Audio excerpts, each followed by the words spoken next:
আমি কোথায় যাচ্ছি সেটাও কি আপনাকে বলে যেতে হবে? অবশ্যই, কারণ আমি তোমার বড় দুলা ভাই বাপের মতো, আমি তোমার বাবা। আমি আপনাকে বলতে চাচ্ছি না। তুমি তুমি কোন যাও আমি বুঝতে পারছি, তুমি এখন তোমার পোংটা বন্ধানো লাগে যে পোংটামি করবা। আপনার সাথে কথা বলার কোনো রুচি আমার নেই। তো তোমার সাথে ছাগলই বেলা, ছাগলের রুচি আছে, পাতা পুতা খায়। তুমি একটা কাম করো, তুমি যখন বাইরে যাই ভাই ছাগল একটু পাতা পুতা খাওয়া যাও। কি?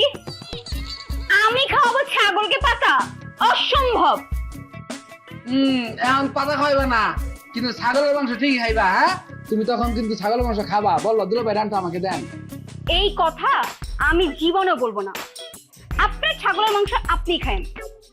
ছাগলটা দিয়ে পুরো বাড়িটা নোংরা করে ফেলছে। বাসায় এসে আমি যেন ছাগল আর না দেখি। আরে ছাগল কিটা বলছে জানুনি?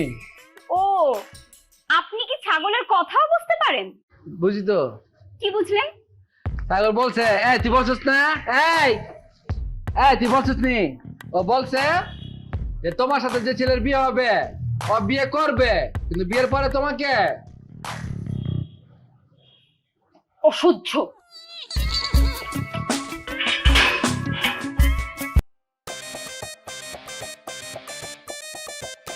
তুই কি বলছিস এটা? বলছ? হ্যাঁ, কথা কথা রাখ, বলছ